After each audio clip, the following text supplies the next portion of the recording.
Hey everyone, and welcome back to the Warcraft news. We do have quite a lot to cover this time. We actually now have a far more clear view of when Shadowlands is going to release, which I think when combined with how the alpha's going gives us a pretty good idea of things, and then of course plus what we can actually get up to until that release happens, and then of course today also the latest from the Shadowlands alpha and Activision Blizzard's earnings call. Now also, May, it's a new month and it's actually Paladin month. You can get the pre-order for our Paladin pin this month. Here's the Hunter and the Shaman pins for reference. We've also got this real tasty art set this month, plus a special that is in the works. It's not quite done yet. We'll be able to show you that later. Oh, and also our video on the Scarlet Conspiracy just went up on Patreon as well. So thanks to the patrons for, well, you know what, keeping our ship sailing. And with that, let's get stuck into the news. The Shadowlands release window has been confirmed, and, well, it is later than the past would have had us expect, but it is totally unsurprising given, well, what's going on in the world right now, and also, well, yes, the apparent schedule of the WoW team even before the global stuff happened. Battle for Azeroth patches, they were consistently behind schedule as compared to Legion, with 8.2 and 8.3 really being very late indeed. So it's therefore no surprise that combined with work from home, Shadowlands is now targeted at Q4 2020 for its release date. What that actually means is October, November, and December. So there you go. Those earlier September estimates that some of us had, yeah, turns out they were too darn optimistic. And I mean, you know what, given the alpha being comparatively later in its start, that is hardly a surprise. So, right, we're in early May, early October. That's 4 months away from where we are right now. Though, to be honest, I would be more expecting like an early to mid-November. I mean, Q4 is the window. I just sort of doubt they'll hit the earlier part of that. I mean, right now we are, we're like a month and a bit into testing, if I remember right. And, we've got Torghast plus 2 zones. Now, the test has been great so far, absolutely, but there is certainly a lot more testing that needs to be done, so it's not like it's going to be a fast alpha.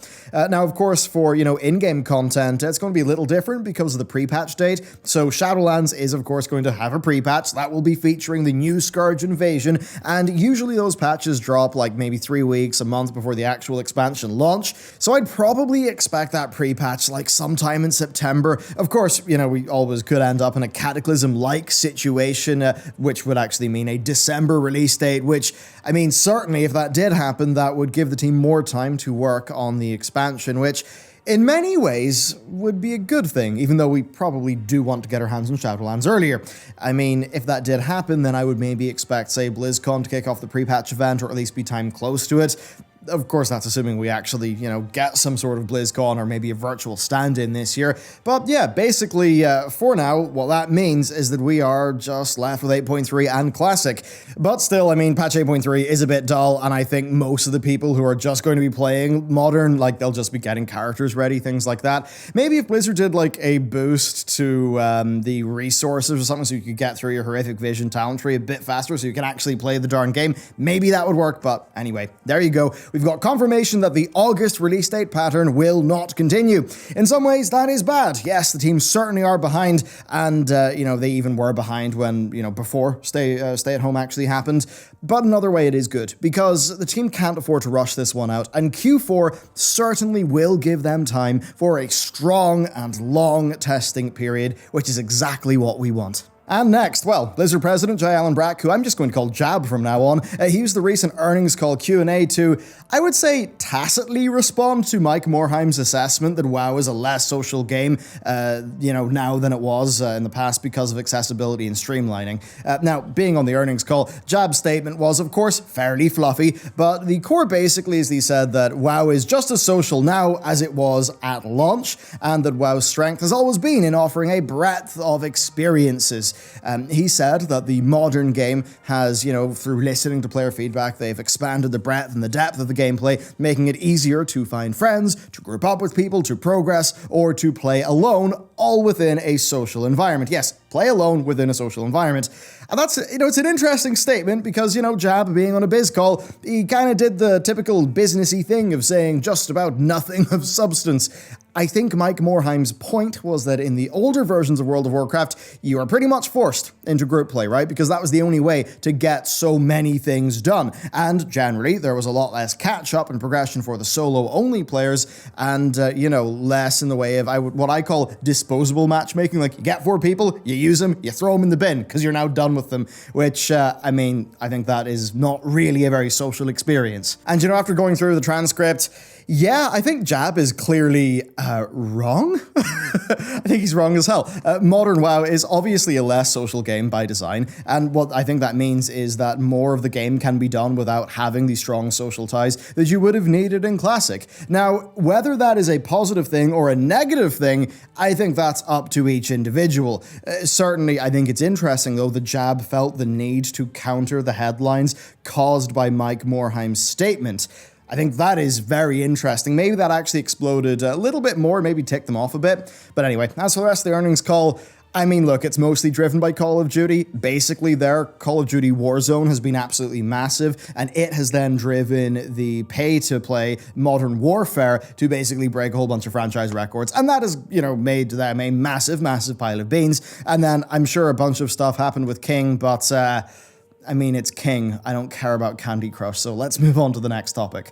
So still with that earnings call, we don't know that much about WoW subscribers, just that they did double in 2019 because of Classic. Now, that info is from an older earnings call, but in this earnings call, Blizzard said that the World of Warcraft active player base increased further in Q1 of 2020, and that was driven by both new and returning players. So yes, whatever they were at the end of 2019, they are now at a higher number. So they are, higher than the number they got after they doubled, which, it is really good. But really though, in terms of thinking about World of Warcraft, this sort of combined product of, or combined business of 2 different products, I think the real question is, how engaged is that Classic community, right? Post-launch, after the people who were just there for the hype have left, what size is that? It's really hard to know. I doubt Blizzard would actually say.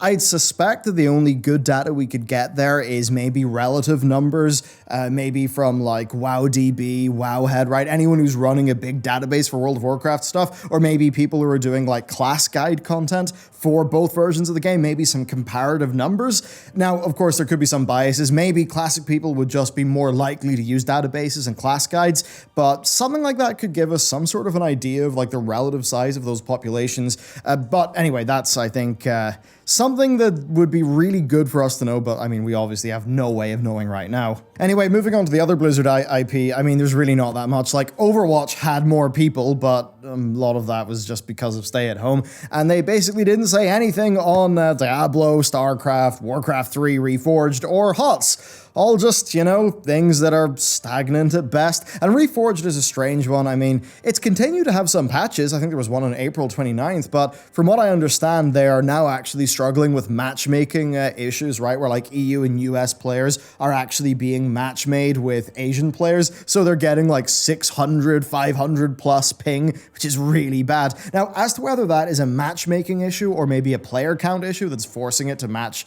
EU players with Asian players, kind of hard to tell.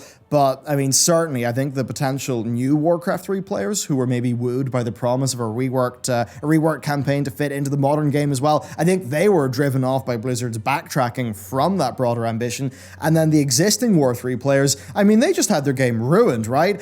Blizzard literally killed old Battle.net, replaced it with one that just didn't have the same feature set, and then they replaced everyone's installs with the Reforged client, which had loads of issues. They did that even if you didn't own Reforged. So, yeah, I actually can't imagine those War 3 numbers are good. But speaking of spice, well, let's talk about some of Blizzard's new hires. So next up, Wowhead noticed that Blizzard have a bunch of new mobile game job listings up. Now, we have known that Blizzard have wanted to get a lot more mobile content in the works for quite some time now, but, we've seen literally nothing of that outside of Hearthstone, and Diablo Immortal, of course. Now, part of this is because Blizzard actually cancelled a bunch of mobile projects. Yeah, that doesn't really mesh with the memes, but that is the case, and it happened about the same time that Blizzard axed their StarCraft shooter. And now, on Diablo Immortal, they did did say in the earnings call that it should be doing a soft launch like middle of this year.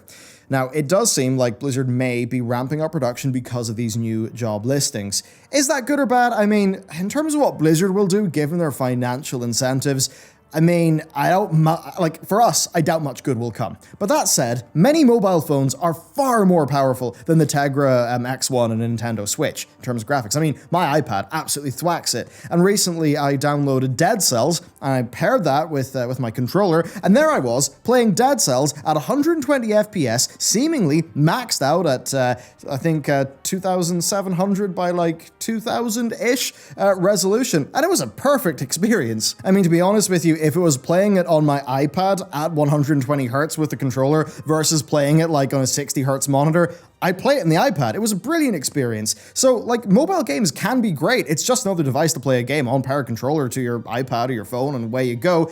But the problem is business model, because if Blizzard doing that sort of thing means it's like Blizzard gacha, you know, like Pokemon Masters, then of course it's going to suck. But if they actually make a really good adaptation of one of their games that happens to be on a phone, but is just a good video game, and, you know, it doesn't have some terrible business model, then yes, of course, it actually could be good.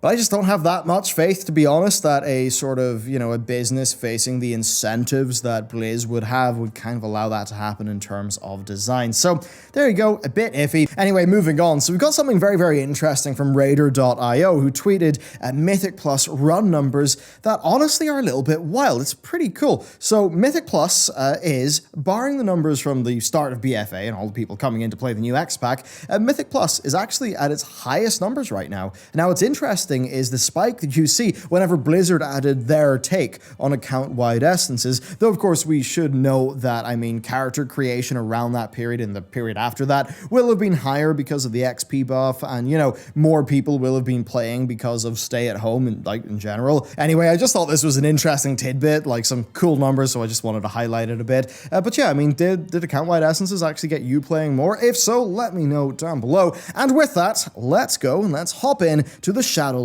Alpha.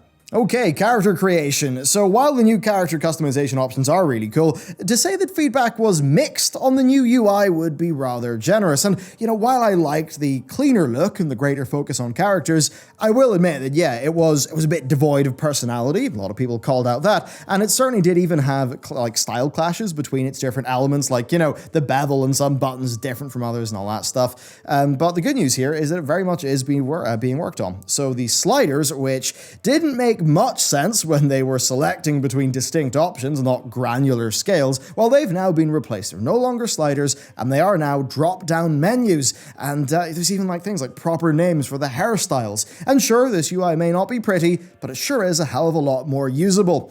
As for the overall UI for character creation, I mean, I'd be interested in maybe them trying to unify the design of the various buttons so that's consistent, because right now they are a strange mix. Then I think things like, you know, your class and your race selection, I think they should be a bit more thematic, right? So maybe a bit closer to where they were.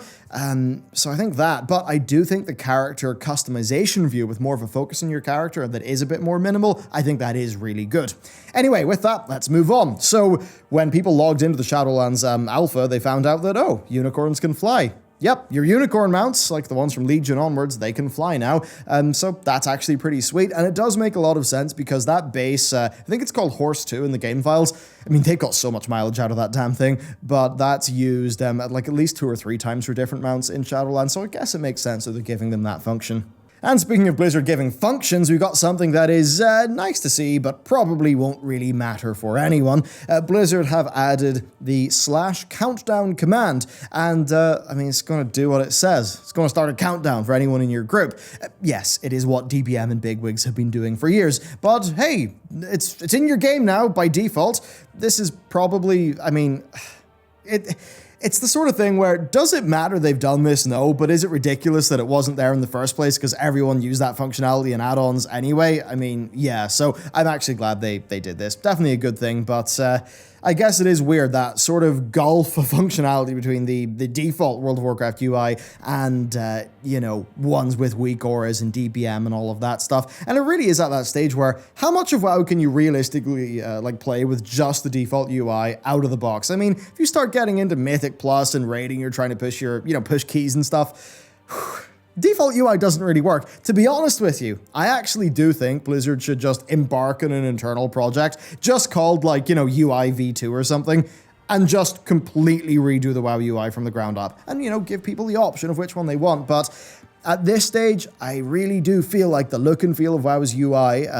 is a little bit old, right? I don't think it really is that good for like a new player experience. I think they should keep it there, absolutely, for players who are used to it, who like it, but certainly I think it would make sense to just try something new there. Certainly it doesn't seem like Shadowlands will do that, but maybe it's something for them to think about in the future. Anyway, let's hop on over to something quite nice that appeared in the most recent data mining, which is the Castle Nathria raid gear.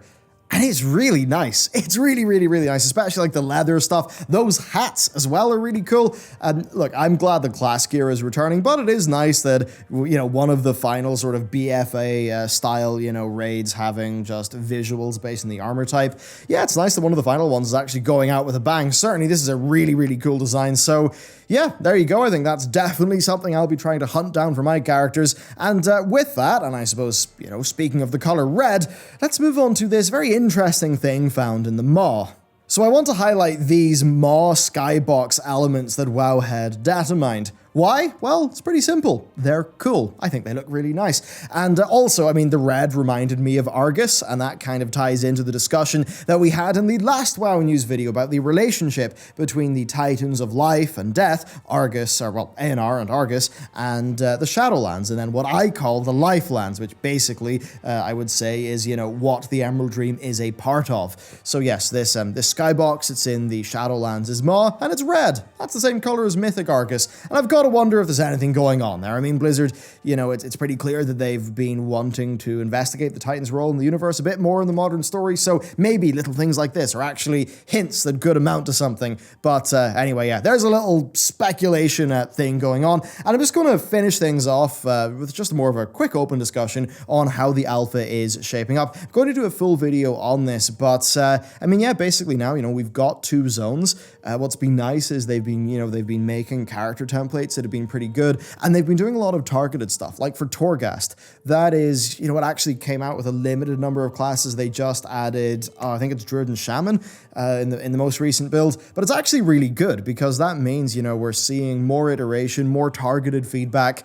And certainly, like, it's not the fastest alpha ever, but I'm actually pretty happy with it. So, yeah, I just thought I wanted to mention, like, just our experience testing things. Generally, the 2 people on our team that have alpha accounts are me and Matt. And yeah, I would say we're, like, feeling pretty good about the quality of the test and the quality of the content that we're seeing so far. Obviously, it's very early days. There's a lot of big lingering questions.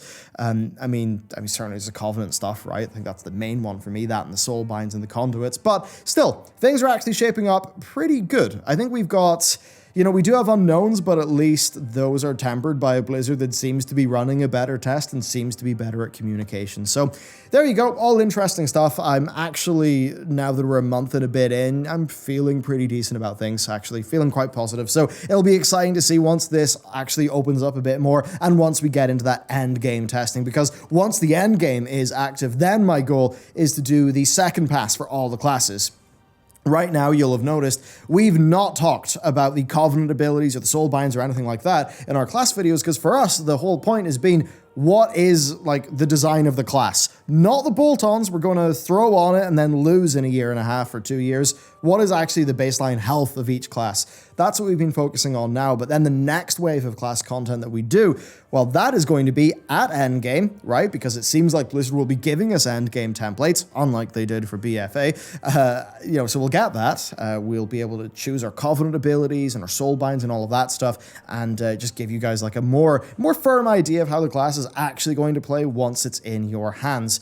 So yeah, there you go. That's a quick little check-in. I'm going to just do more extended thoughts in a video probably in like a week or a bit. So anyway, there you go. That is it for the Warcraft news today. I'd just like to know, you know, how do you think things are shaping up? Like, if we've covered your class so far, what do you think about that? And are you playing live or modern? Are you playing classic? I'd be quite interested to see like what the breakdown of our audience is. In fact, I hope I remember to do this, but in the top right of this video, if you click the little eye, this will only really be for people who have made it this far in the video, I guess. But if you're primarily classic or primarily live, click one of the buttons and maybe we'll get to see what the most dedicated viewers of this channel actually are doing in the game. Like, which version are they playing? So that'll be interesting to see. Anyway, thank you very much for watching today's video. If you want to support us, watch some early access content, and also get some sweet loot, well, here's last month, so we'll throw up a picture of it, then the Patreon is the place to be, and it really does help out our team a hell of a lot indeed. Thank you very much for watching, and I'll see you next time.